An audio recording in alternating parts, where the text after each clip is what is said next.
Hai semua, selamat datang di channel Baca Saham. Pada video ini, kita akan membahas satu saham yang dulunya merupakan market leader di bagian transportasi, tapi kini harganya turun 70%. Nah, apakah kesempatan yang bagus untuk membeli? Tapi seperti biasa, semua pembahasan ini bukan rekomendasi dan hanya informasi. Ingat, kerugian kamu tanggung sendiri ya. Nah, saat ini kita akan membahas saham Bird atau PT Bluebird. Tentunya teman-teman sudah tahu bahwa perusahaan ini bergerak di bidang transportasi khususnya taksi. Untuk detail selengkapnya silahkan teman-teman baca pada tampilan berikut ini ya. Kita masuk kepada komposisi pemegang saham. Teman-teman bisa lihat di sini bahwa mayoritas saham perusahaan masih dipegang oleh pengendalinya, di mana pengendalinya bervariatif, yang mana teman-teman bisa baca detailnya pada tampilan berikut ini. Dan jumlah kepemilikan di masyarakat adalah 26,3%. Kemudian kita lihat dari komposisi pemegang saham top manajemennya. Bisa dilihat di sini bahwa beberapa top manajemen perusahaan merupakan pengendali dari saham ini, sehingga bisa dikatakan top manajemennya masih memiliki kepemilikan saham mayoritas di dalam perusahaan ini. Selanjutnya kita bahas dari probabilitas setiap bulan. Teman-teman bisa lihat bahwa saham Bird ini mengalami penurunan paling signifikan di bulan Agustus, di mana dalam 8 tahun terakhir tidak pernah mengalami peningkatan harga. Selain itu, teman-teman bisa lihat di sini juga bahwa di bulan Maret, probabilitas kenaikannya hanya 25% saja. Dan untuk probabilitas terbesar ada di bulan Desember dengan nominal 67%. Bagaimana dengan bulan Januari sendiri? Hingga video ini dibuat, saham Bird masih naik 3,1%, tapi untuk bulan Januari probabilitasnya hanya 33% saja. Sekarang kita bahas laporan keuangannya, di mana dinyatakan dalam jutaan rupiah untuk laporan keuangan Q3 2022. Perusahaan punya total aset 6,6 triliun yang mengalami peningkatan dibanding tahun sebelumnya, di mana mayoritasnya berasal dari aset tetap sebanyak 4,8 triliun. Hal ini cukup wajar karena tentunya perusahaan ini punya aset tetap yang sangat banyak, yaitu kendaraannya. Dan untuk saldo kasnya sendiri ada sekitar 965 miliar yang mengalami peningkatan dibanding tahun 2021. Nah, jika kita membandingkan saldo kas sekitar 900-an miliar dengan total liabilitasnya 1,4 triliun, itu artinya perusahaan butuh sumber pendanaan yang lain apabila ingin melunasi seluruh hutangnya. Tapi menariknya, perusahaan punya jumlah hutang jangka pendek sekitar 665 miliar rupiah, yang berarti mereka masih bisa melunasi seluruh hutang jangka pendeknya dengan menggunakan saldo kas yang dimiliki. Kemudian kita masuk komponen ekuitas. Perusahaan punya ekuitas sebanyak 5,1 triliun yang mana mengalami peningkatan dibanding tahun sebelumnya. Tapi sayangnya mayoritas ekuitas perusahaan masih berasal dari tambahan modal di setor. Artinya pencapaian laba di tahan perusahaan belum mampu sebanding dengan modal yang mereka setorkan, dan hal itu tentunya merupakan suatu pertimbangan yang bisa mengurangi nilai perusahaan di mata pemegang sahamnya. Kemudian kita bahas dari sisi laba rugi. Pendapatan usaha perusahaan mengalami peningkatan yang cukup signifikan dari 1,4 menjadi 2,5 triliun di tahun 2022.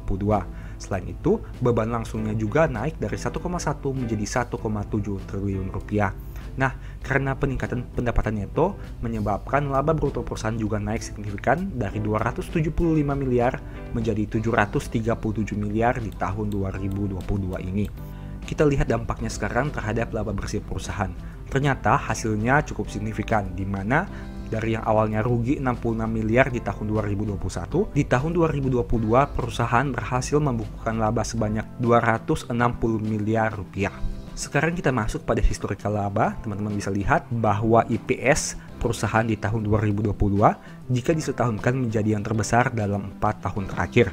Nah, di sini ada yang harus digarisbawahi, di mana pada tahun 2020, Q2 hingga Q4, dan tahun 2021, Q1 hingga Q3, saham ini belum mampu mencetak laba. Untuk aspek dividennya, teman-teman bisa lihat bahwa saham Bird ini cukup konsisten membagi dividen, meskipun pernah absen membagi dividen di tahun 2020. Tapi, hingga 2018 dan 2022, terlihat cukup sering membagi dividen.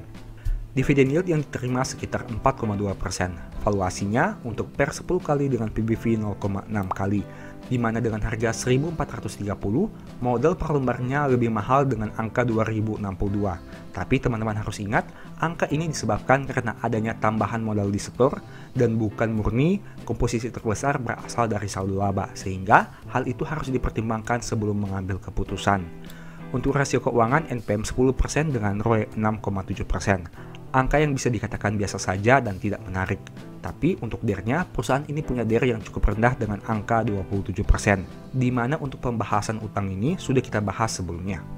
Untuk kinerja harga saham dalam 5 tahun terakhir masih turun 70%, di mana pernah mencetak angka 4.930, tapi pernah juga berada di angka 750. Dan saat video ini dibuat, angkanya relatif mendekati harga terendah 5 tahun terakhir, meskipun belum terlalu dekat. Sekarang kita masuk kepada historical PBV. Teman-teman bisa lihat bahwa dalam 3 tahun terakhir, saham ini punya historical PBV 0,6 kali.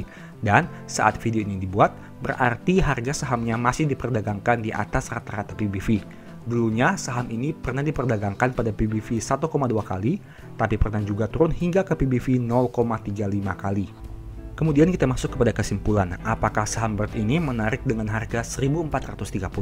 Menurut saya belum, dengan berbagai pertimbangan yang sudah kita bahas tadi. Tapi apabila teman-teman tertarik membeli saham ini, mungkin bisa wait and see terlebih dahulu dan menunggu hingga harganya berada di bawah 1.100. Tapi ingat, itu hanya asumsi, bisa saja benar, bisa juga salah. Untuk itu, teman-teman harus analisa terlebih dahulu sebelum mengambil keputusan, karena kerugian teman-teman yang tanggung sendiri ya. Oh iya, sebagai informasi, apabila teman-teman tertarik belajar analisa laporan keuangan dengan lebih detail, mulai dari neraca sampai arus kas, setiap poinnya dibahas dengan detail, mungkin ebook cara cepat analisa laporan keuangan ini bisa membantu. Di sini banyak pembahasan dan tips-tips yang saya sampaikan terkait analisa laporan keuangan. Ada juga file Excel yang berfungsi sebagai fitur screening laporan keuangan yang tentunya bisa mempermudah teman-teman dalam melakukan analisa. Nah, apabila tertarik melakukan pembelian, silahkan chat WA saja ke nomor yang tercantum ini ya. Oke, sekian video ini, semoga bermanfaat. Thank you.